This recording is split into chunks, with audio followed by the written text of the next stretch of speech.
Assalamualaikum warahmatullahi wabarakatuh. Salam sukses berjamaah untuk kita semua.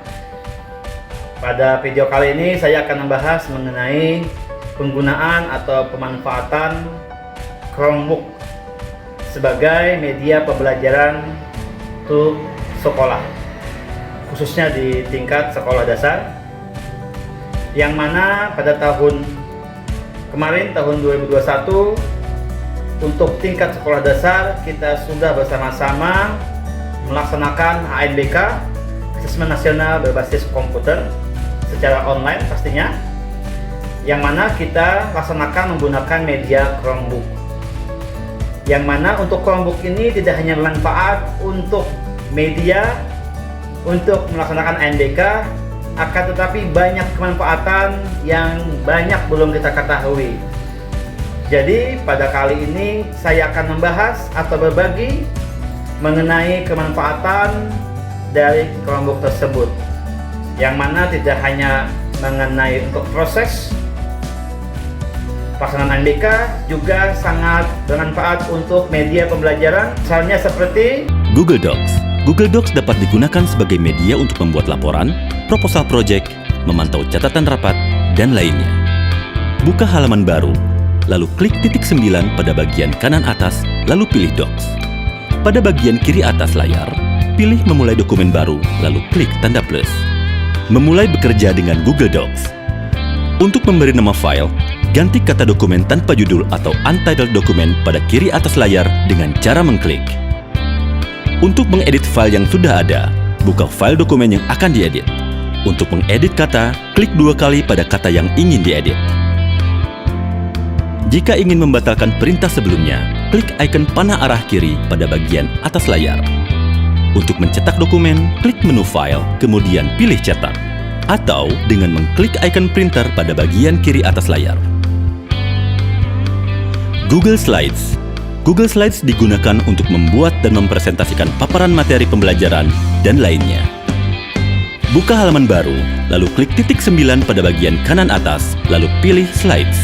Pada bagian kiri atas layar, pilih memulai slides baru, lalu klik tanda plus. Memulai bekerja dengan Google Slides. Untuk memberi nama file, ganti kata presentasi tanpa judul atau untitled slides pada kiri atas layar dengan cara mengklik. Pilih tema yang tersedia. Masukkan konten ke dalam presentasi sesuai kebutuhan, seperti teks, gambar, video, ataupun catatan pembicaraan. Untuk mencetak slides, klik menu File, kemudian pilih Cetak. Atau dengan mengklik ikon printer pada bagian kiri atas layar. Google Mail atau Gmail. Kita dapat menggunakan Gmail untuk bertukar pesan dengan orang lain. Buka halaman baru, lalu klik titik 9 pada bagian kanan atas, lalu pilih Gmail. Untuk membuat pesan baru, serta melihat pesan masuk dan keluar, dapat dilihat pada menu di sebelah kiri layar. Untuk mengirim pesan baru, klik menu tulis atau compose, kemudian isi alamat email yang dituju. Isikan judul pesan, lalu klik pesan yang akan dikirim. Lalu klik tombol kirim atau send untuk mengirim pesan. Untuk membalas pesan, klik tombol balas atau reply. Google Chrome. Google Chrome digunakan sebagai media penelusuran. Buka Google Chrome, ketik kata kunci pada kolom URL. Google Forms. Google Forms dapat digunakan untuk membuat formulir dan kuis. Pada bagian kiri atas layar, pilih memulai dokumen baru, lalu klik tanda plus. Memulai bekerja dengan Google Forms. Untuk memberi nama file, ganti kata dokumen tanpa judul. Pilih tema yang tersedia. Memulai bekerja dengan Google Forms. Pilih jenis pertanyaan yang akan dibuat. Tambahkan opsi jika pertanyaan merupakan pilihan ganda. Klik tombol plus untuk menambahkan pertanyaan baru. Geser tombol jika pertanyaan merupakan pertanyaan yang wajib dijawab. Untuk membuat salinan pertanyaan, klik icon. Tambahkan foto dan video dengan mengklik icon di samping kanan layar. Atur pertanyaan dengan cara klik icon pengaturan pada kanan atas layar. Dalam menu pengaturan, klik pada bagian Quizzes, kemudian geser slider untuk membuat quiz. Tentukan kunci jawaban dan skor. Klik pertanyaan, kemudian pada pojok kiri bawah layar, klik Answer Key. Google Meet. Google Meet dimanfaatkan untuk melakukan pertemuan virtual. Buka Google Meet pada aplikasi. Untuk membuat rapat baru, klik Mulai Rapat. atau masukkan kode untuk bergabung dengan rapat. Tambahkan partisipan dengan cara menyalin link Google Meet. Bagikan presentasi. Selain itu, Google Meet juga memberikan fitur untuk mengirim pesan teks antar peserta. Google Classroom. Google Classroom dimanfaatkan untuk mengelola pembelajaran. Masukkan pilihan opsi, saya seorang siswa atau saya seorang pengajar. Pilih Create Class untuk membuat kelas baru. Masukkan nama kelas dan keterangan lainnya. Bagikan kode kelas kepada siswa agar dapat masuk ke dalam kelas. Tambahkan materi dan tugas. Pada menu Classwork, klik icon plus untuk membuat materi atau tugas baru. Masukkan judul, deskripsi, dan materi. Kemudian, klik Post. Untuk mengerjakan tugas, klik Tugas. Kemudian, klik Add or Create untuk melampirkan file. Klik Turn It untuk mengumpulkan jawaban. Baik, itulah dari salah satu dari banyaknya kemanfaatan dari Chromebook, media pembelajarannya, dan juga fungsi-fungsi dari Chromebook itu tersendiri. Yang mana dalam kebermanfaatan dari Chromebook, ini saya akan menyajikan tampilan sebuah modul daripada manfaat dari penggunaan Chromebook. Ini ada beberapa macam, yaitu ada 12, yang mana ini merupakan kebermanfaatan Chromebook yang bisa dimanfaatkannya. Di sini ada pengertian apa itu Chromebook. Yang pertama, aktivasi akun pembelajaran juga bisa. Ini masuk Chromebook, ini pengenalan touchpad, keyboard, WiFi, LCD, folder dan aplikasi, mode offline, mengganti akun atau mematikan Chromebook, belajar mandiri, dan lain sebagainya. Komunitas belajar ID. Ini adalah gambaran daripada suatu kelebihan dari Chromebook. Dari sekian banyaknya macam manfaat ini, bagi saya pribadi pun saya sangat menyukai dari fungsi touchpad dari Chromebook. Kenapa? Untuk Chromebook, dalam keyboardnya itu dan touchpad itu sangat berbeda yang ada di keyboard atau touchpad dari laptop maupun notebook. Jadi saya sangat suka. Jadi ada 12 macam ini atau 12 bahan cara menggunakan Chromebook. Saya akan memilih salah satu di antaranya yang paling saya senangi pada saat ini dalam penggunaan Chromebook, yaitu nomor 4 ya teman-teman, touchpad. Jadi untuk touchpadnya di sini akan banyak fungsi-fungsi yang tidak kita ketahui, dan ini yang dapat kita ketahui. Kemarin saya mengikuti pelatihan mengenai Chromebook terkhusus untuk pengadaan Chromebook yang diberikan oleh pemerintah kepada sekolah-sekolah yang menjadi sekolah penggerak. Tapi tidak masalah, ini akan saya bagikan untuk kemanfaatan bersama semoga semuanya bisa menggunakan modul ini untuk mengaplikasikannya kepada peserta didiknya di sekolah masing-masing. Baik, langsung saja. Untuk yang pertama saya ingin membahas mengenai touchpad.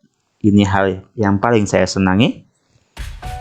Baik, kita klik saja di sini modul yang nomor 4. Ini adalah tampilannya nanti untuk Chromebook. Kita mengenal Chromebook ya teman-teman. Di sini ada keterangan berapa pengguna Chromebook yang ada di seluruh dunia, yaitu ada 40 juta siswa dan guru menggunakan Chromebook tahun Januari 2020. Tambah 2 tahun, saat ini mungkin sudah 100 juta. Karena untuk kita yang ada di Indonesia agak lama baru menggunakan Chromebook. Untuk di luar Indonesia, khususnya di Eropa dan Amerika, sudah lama menggunakan Chromebook dalam hal pengaplikasian media pembelajaran di sana. Baik, yang pertama yaitu kita akan membahas touchpad yang akan saya bahas. Yang mana touchpad di sini dalam Chromebook sangat kaya akan manfaatnya yang kita ketahui, dan teknik dan fungsi yang tersembunyi, bisa dikatakan seperti itu. Ini adalah tampilan atau cara untuk melihat dari fungsi-fungsi touchpad yang ada dalam Chromebook. Baik, di sini keterangannya adalah klik satu. Bagi teman-teman yang ingin mengklik satu, ini maksudnya yaitu memilih sesuatu yang ada di tampilan layar. Seperti biasa ya, untuk mengarahkan kursor silahkan klik atau ketuk dengan satu jari. Terus yang kedua, ini ada ketukan dua jari. Untuk mengetuk dua jari ialah berfungsi untuk sebagai pengganti klik kanan, yang mana jika kita pilih klik kanan tidak ada jika kita klik, cukup klik satu jari, karena dari fungsi dari touchpad ini dia tidak ada istilah kiri maupun kanan. Dia sama saja untuk touchpadnya, untuk fungsinya sama, tidak ada pilihan kiri kanan. Jadi jika kita ingin mencari maksud dari fungsi dari klik kanan, maka kita bisa menggunakan dua jari kita ketukkan, maka dia akan berfungsi seperti halnya klik kanan.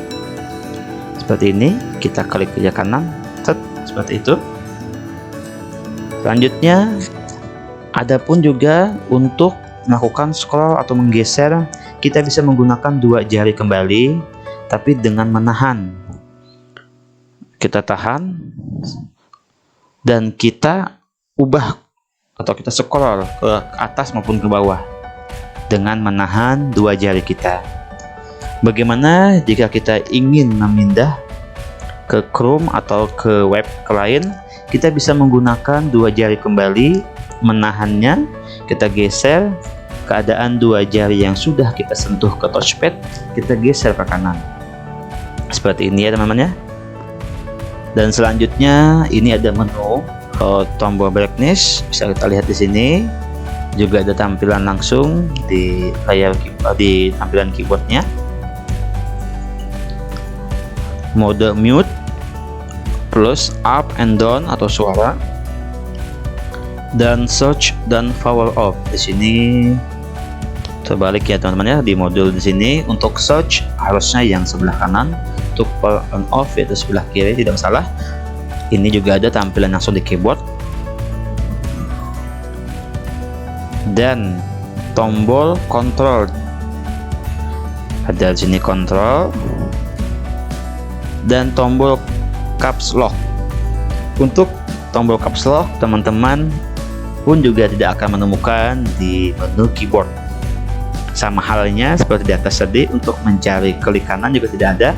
Untuk klik kanan tadi kita dijelaskan cukup mengetuk dua jari kita, maka akan timbul atau akan tampil menu klik kanan.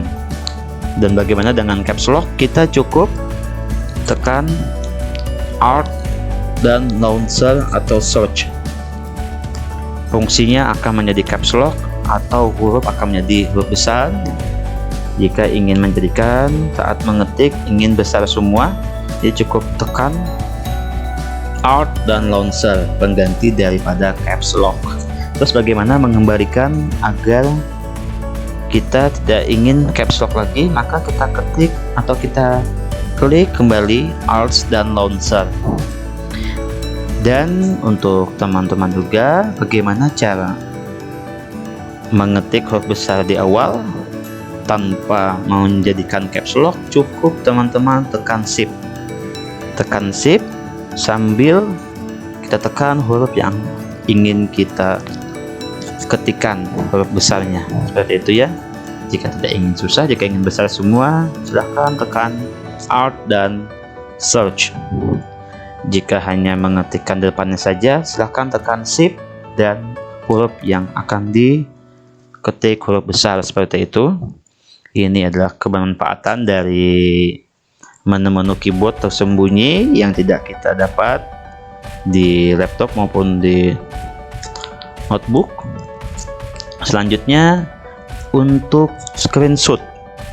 Baik, yang pertama ada menu untuk screenshot, tekan Ctrl, Shift, dan Switch window. Kita tekan Ctrl, Shift, dan Switch window secara bersamaan. Ini sama halnya dengan group. Menekan Ctrl, Shift, dan Switch window, yaitu untuk menu screenshot layar.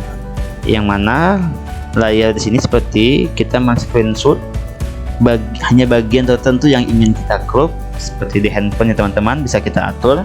Jadi untuk di Chromebook pun juga bisa, fungsi seperti handphone, bisa kita atur bagian mana yang akan kita screenshot seperti itu dengan menekan Ctrl, Shift, plus Switch Windows, atau bisa juga dengan istilah kita crop ya teman-teman. Kalau untuk men-screenshot secara penuh atau langsung screenshot layar penuh, tinggal kita tekan Ctrl dan Switch window secara bersamaan. Itu adalah fungsi dari keyboard dan menu-menu touchpad yang ada di Chromebook yang tidak bisa kita ketahui karena fungsinya berbeda dengan cara yang berbeda pula.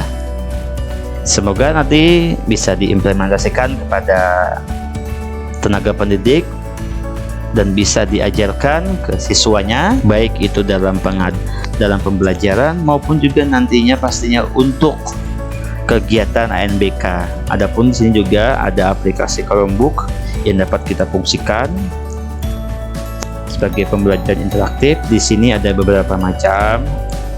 Bagi teman-teman yang pernah menggunakan Mood dalam integrasi ke Google Docs, Slide, Sheets, and Classroom, maupun Nearpod, bisa Bitmoji, Peerdeck, banyak lainnya. Dan untuk Google Meet juga bisa Google Meet Great View, Google Meet Breakout Room, Google Meet Attendance.